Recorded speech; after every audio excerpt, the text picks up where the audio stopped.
Hello, moi c'est Maurice de Chef Club. Et depuis que je suis tout petit, la cuisine c'est ma passion. J'adore transformer de bons produits en de délicieux gâteaux pour mes amis. Et cette année, j'ai décidé de monter la Chef Club Academy, une école de cuisine pas comme les autres. Car chaque semaine, je vais lancer un défi pâtissier à l'un de mes élèves sur l'un de vos thèmes préférés. Et ce qui ne lui facilitera pas la tâche, c'est que chaque gâteau devra contenir un élément magique. Vous êtes prêts? C'est parti! Et là, j'en suis sûre, Maurice va adorer.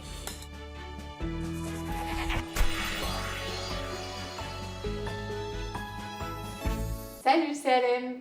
Voyons ce que Maurice m'a réservé aujourd'hui.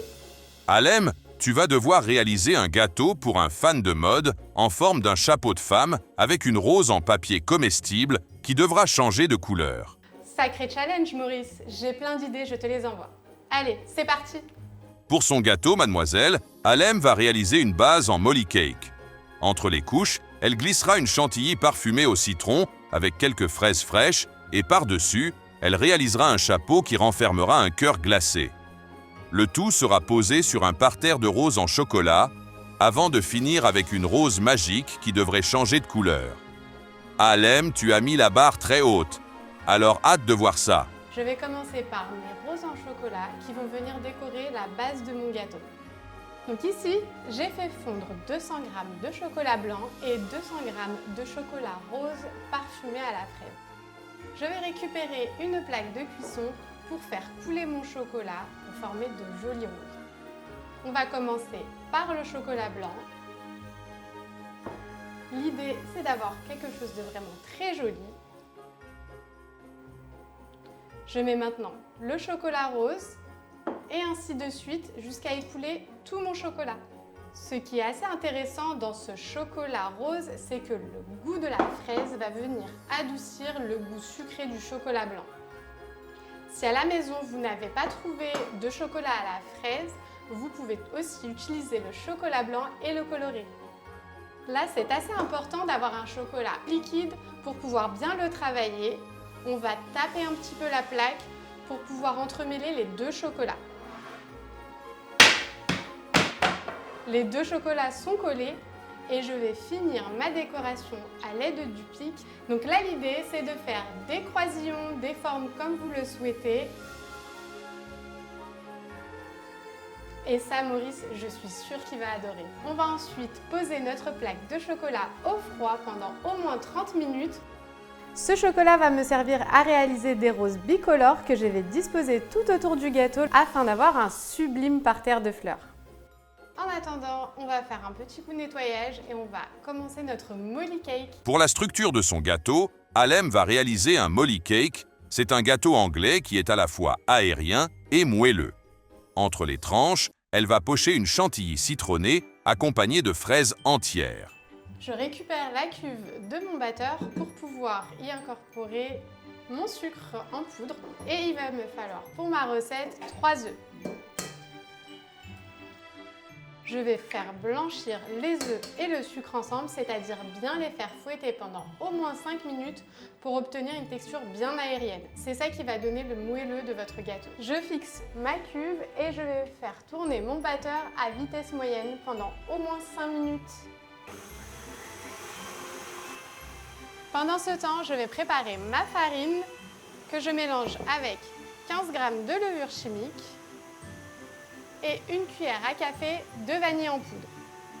Sachez que le molly cake peut être aromatisé à ce que vous voulez. Vous pouvez ajouter des noix, des zestes d'agrumes, même du cacao en poudre, comme bon vous semble. Donc je commence par une petite quantité de poudre pour ne pas faire retomber mes œufs et je vais pouvoir ajouter un peu de crème liquide. Et comme pour les poudres, on la verse petit à petit.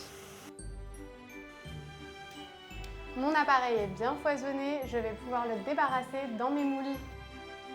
Je vais verser ma pâte à mi-hauteur car mon gâteau va gonfler, il ne faut pas qu'il déborde du moule. Regardez comme ma pâte est bien lisse, bien aérée. Ça, c'est vraiment la spécificité du molly cake. Je vais maintenant mettre mes gâteaux au four pendant 45 minutes, ce qui va leur permettre de bien gonfler à la cuisson. Pour recouvrir son gâteau, Alem va utiliser une ganache chocolat blanc qu'elle viendra napper sur toute la surface du gâteau.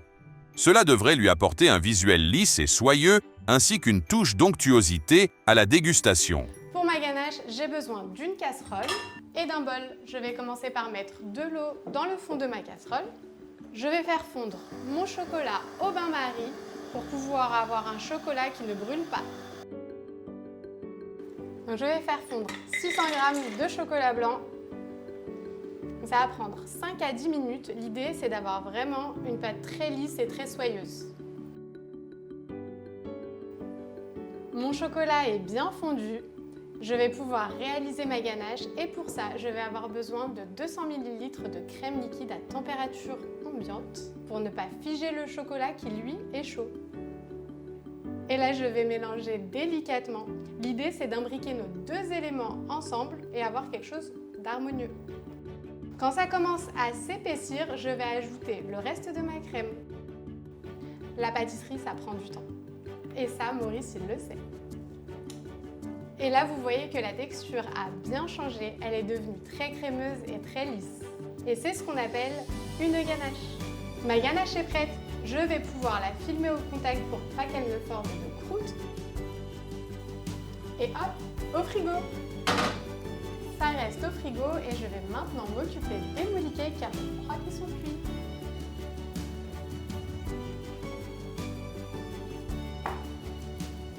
Mes molly cakes sont bien gonflés, ils ont doublé de volume, ils sont bien dorés. On va tester la cuisson avec un couteau. C'est une astuce très facile à faire à la maison. Il suffit que la pointe de votre couteau ressorte bien sèche. Une fois mes molly cakes bien cuits, je vais procéder à la découpe.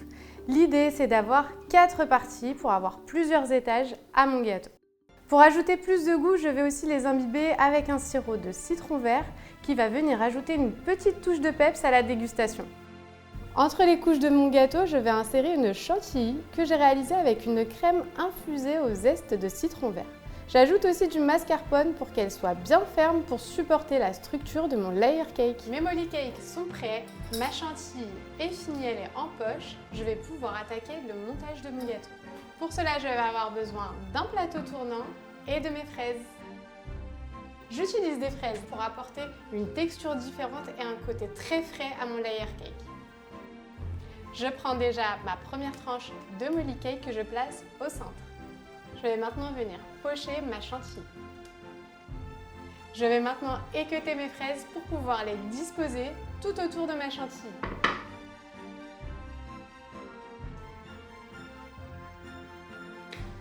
Elles sont légèrement sucrées et elles vont apporter cette petite touche acidulée. Ce qui est important dans notre gâteau, c'est les différentes textures qu'on va trouver. On a du moelleux avec le molly cake, on a du mousseux avec la chantilly et du croquant avec la fraise. Et là, je remets une seconde couche de crème. Donc c'est très simple, il va falloir faire exactement la même chose que dans le premier étage. Je finis avec ma dernière tranche de molly cake. Et je vais pouvoir glacer mon gâteau avec ma ganache au chocolat blanc. J'applique la ganache sur le dessus de mon gâteau sans trop appuyer pour pas que les fraises ne tombent.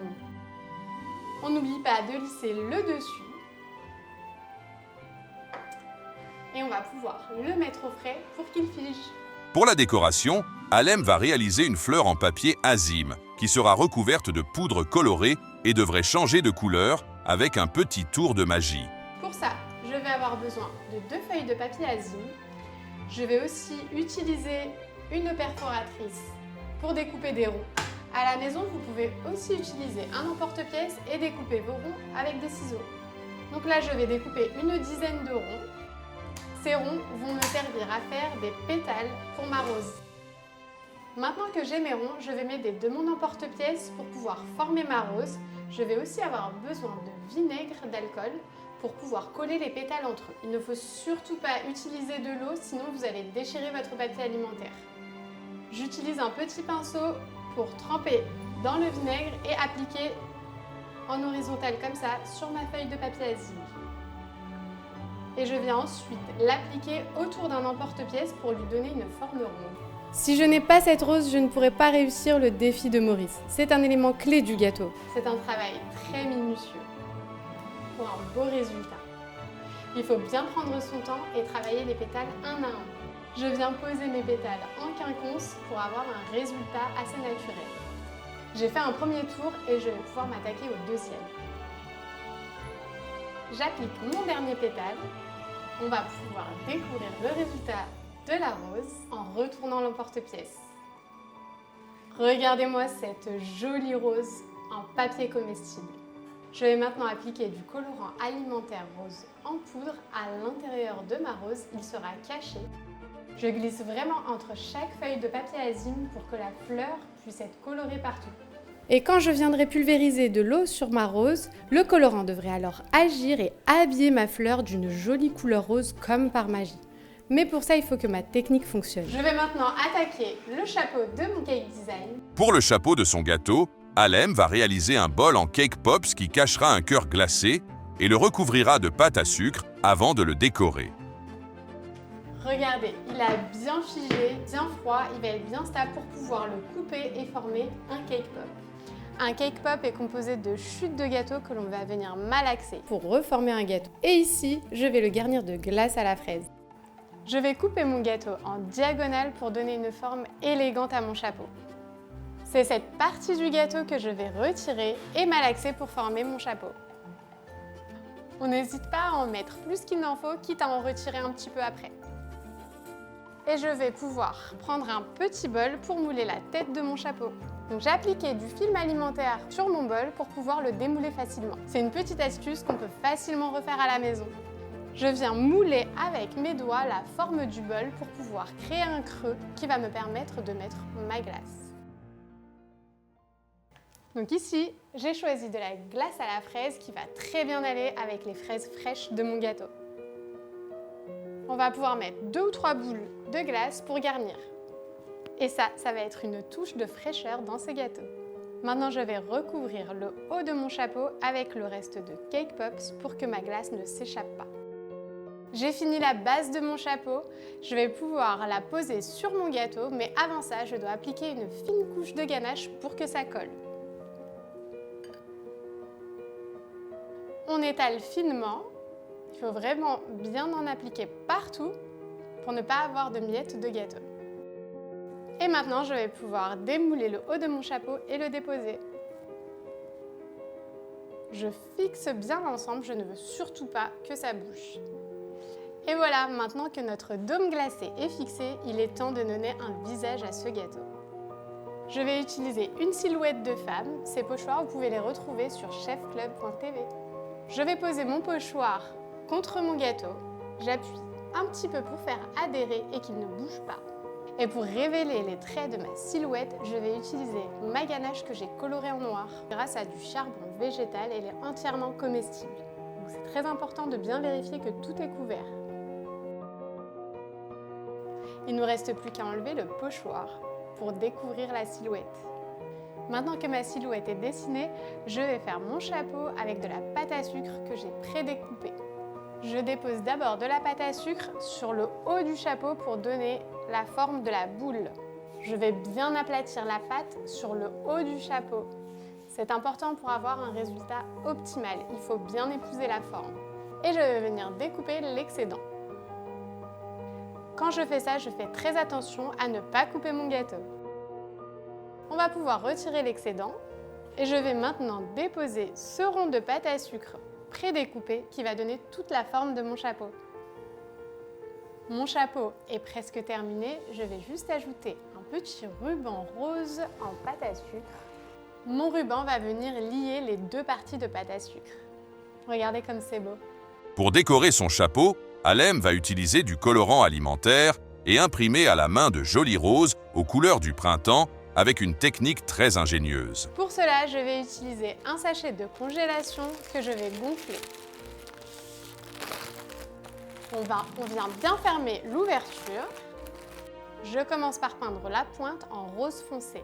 L'idée, c'est d'avoir une impression de fleur un petit peu comme un tampon. Je vais ensuite peindre le contour avec du rose clair. Et pour rendre ma rose encore plus réaliste, je vais faire quelques petits points de vert. Ça va nous faire les feuilles de la rose. Mon pochoir est prêt, je vais venir maintenant le tamponner sur le chapeau directement. Alors là, je vais en faire un petit peu partout. L'idée, c'est d'avoir un chapeau très fleuri. Il ne faut pas hésiter à remettre un peu de colorant entre chaque impression pour avoir un très joli motif.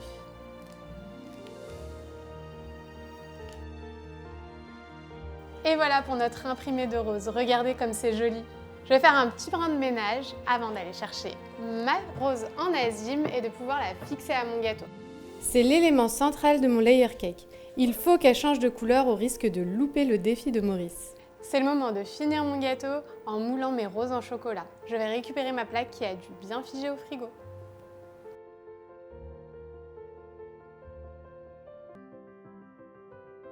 Vous allez voir, c'est très simple. Si à la maison vous n'avez pas cet emporte-pièce, vous pouvez utiliser une cuillère à soupe.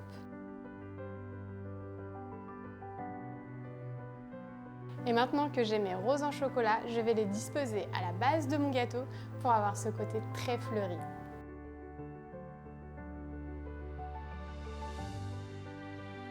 Et voilà, il est temps de voir si notre gâteau est réellement magique. Je vais prendre un brumisateur d'eau et je vais asperger ma rose. Regardez comme c'est magique, ça fonctionne et je pense qu'on pourrait le faire avec plein d'autres couleurs et de formes. Et voilà, on a un gâteau plein de fleurs et de couleurs. Bravo Alem, tu as réussi le challenge. J'espère que ce gâteau fera sensation.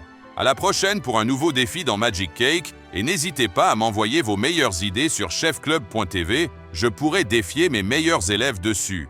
À la prochaine Maurice!